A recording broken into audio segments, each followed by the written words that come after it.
good review or a good stand-up gig? Well, I know what's worse.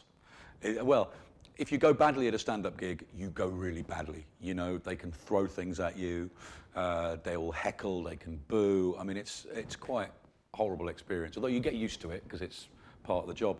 A bad review, you read it, you kind of forget about it. Well, you don't forget about it, actually.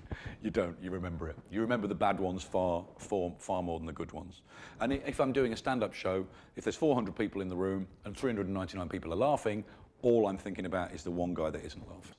You come off and you go, why didn't he laugh? Not why did 399 people laugh?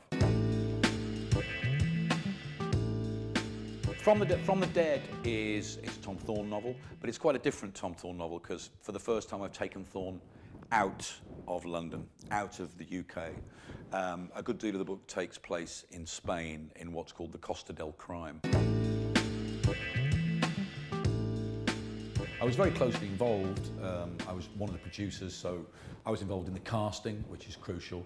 I had I was consulted with all the drafts of the script, but I wouldn't want to write it. That would be a big mistake, because why would I want to spend a year writing 15 drafts of an adaptation of a novel I wrote 10 years ago?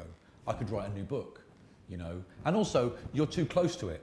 You've got to cut so much and change so much, so I left that to somebody else.